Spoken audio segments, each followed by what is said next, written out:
Scott, Director of Advertising and Marketing Communications at ASICS America, and you're watching Behind the Brand. Behind the Brand features the people who are making things happen. Get the insight to grow your biz from experts who've done it. Get behind the brand. Hi, I'm Bryan Elliott. Welcome to another edition of Behind the Brand. Today I'm here with Shannon Scott, Director of Marketing for ASICS America, maker of these fine shoes. Shannon, welcome to the show. Thank you. I always ask my guests, how'd you get this job? How did I get this job? That's Shoe maven. Shoe maven. It's a weird story. I actually had a friend that I went to my first job out of college with, and he was working for ASICS, and there was an opening, and he just asked me to come down. And as soon as I walked in the door, I recognized the shoes from my cheerleading days, and so I was like, oh my gosh, this is amazing. So I got the job on the spot, and it's been a 25-year run, which is crazy at the same company. Wow. So awesome. Yeah, it's been a great ride. So I know ASICS because I love to run. I'm not that great, but I'm an aspiring runner. Yes. And to me, they are the shoes that give me the support. I'll wear other shoes or flip-flops around for comfort, like inside my house or at the pool, but when I go running and I want to be a serious runner, I always come to ASICS. Talk to us about the brand, Talk to us about like what it stands for and what it means and who your customer is. Right. So ASICS is actually an acronym. It stands for Anima Sana and Corpore Sano, which is the Latin phrase of sound mind and sound body. And not a lot of people know that, but once you kind of say it, people are like, oh my gosh, it's amazing. Yeah. So it was founded in 1949 by Mr. Kiichiro Onitsuka. And his goal was really, it was after the war, and he really felt like, the war-torn community that he was living in would really benefit from sports. So he literally started out of his garage, started building shoes, and just felt like the communities would be a lot better through sports. So we've continued that tradition. Running is really our bread and butter, but we offer a variety of different products: baseball, basketball, training, track and field, wrestling, volleyball, and it's head to toe. It's apparel, footwear, and accessories. That's awesome. A lot of people who watch this show, they're entrepreneurs, they're content creators, they're trying to figure out secret sauce. Are you guys creating in the digital space? Are you creating content? Are you making video? Are you using socials? Talk a little bit about that. Absolutely. So marketing has changed dramatically, as we all know, in the past 10 years. And really what it's enabled us to do is really create that kind of extra connection with our consumers. So I think a lot of people know of the brand. They don't really know maybe what we stand for or what's going to be the benefit to them. So we've been very aggressive at creating content and really kind of in-market activations as well. What does that mean? So we'll go out to, for example, New York City Marathon, which we're the premier sponsor for footwear. And we created an event where you could actually race Ryan Hall, who is our premier, marathoner. We took over a subway station. That's cool. And had, people racing down Columbus Circle Station, at the pace of Ryan Hall's, marathon pace. Very experiential. But we also took film of it and then pushed it out, and it was one of those things that kind of just went viral. Actually won us an award. So we started seeing the connection of, hey, people really want to know what it feels like to be an elite athlete. So this year we went out and we created another experience. We created a treadmill on the back of a flatbed truck.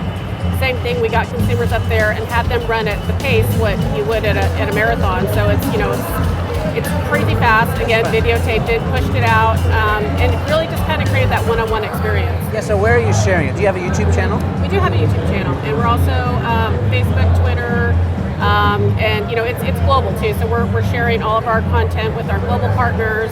So it just kind of gives it that extra feel worldwide. Yeah. Give us an idea of your marketing mix. So traditional, non-traditional. Give us a range, percentage maybe of spend or. Yeah, it's changed dramatically, as I mentioned. I think right now we're still in the business of building the awareness. So we do use TV, which is very traditional, but digital is a huge part of the mix. And where are you spending TV? Is it with niche programming or is it like casting a wide net?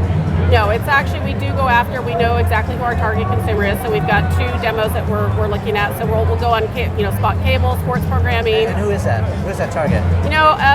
We went out and did kind of this global segmentation where we looked at, we call them skilled experts and then unlimited competitors, and these are, very different archetypes of people, how they act in sport, how they, consume information. So kind of like the core enthusiast and the weekend warrior, that kind of thing? It's actually kind of a blend of both. I mean, we kind of found that really as we were going through this deep dive that some people, you don't always just fit in one box, right? You're one person one day and you're another person the next. So we kind of blend those two together, and then we kind of really go after that and figure out what their passion points are. Is it more men, more women? Is it pretty evenly split? Pretty evenly split. Okay. Yeah, we have really good sex with both. Yeah. And so talk to us about how things are changing. You spend in the past, now you spend on maybe digital and social. Well, just creating the content alone, that's taken up a big portion of the budget as well. So you don't realize once you create the monster, you have to kind of constantly feed it. Yeah, that's true. So, I think we've gotten a lot more aggressive about that, as well as kind of making sure that when we put together a program, it's top to bottom. Retailer programs will go in, we'll use mobile, we'll use social, we'll use in-store. So everything's digital, integrated. Totally integrated. Okay. That's the name of the game these days. So do you have a content strategy for YouTube specifically? Yes, we do. What? Talk to us about that. So I think, again, going back to the passion of where we've been tracking with our consumers, we know what they like to talk about. When we do our posts, we track our successes, and then we kind of dig deeper into those little areas. Yeah. Then we start creating content that's going to be helpful for them, running tips or nutrition or how-to stuff. And then a lot of, informational, about product specifics. People geek out on our products all the time. They want to know every little doodad that's on there. So some informational stuff. But it's really, I think, where we're hitting the nail on the head and getting those extra consumers in the door is the experience of what it takes, to be an athlete. So Beats by Dre launched this big campaign for the World Cup, right. And it was very aspirational. It had all kinds of superstars in it. Yes.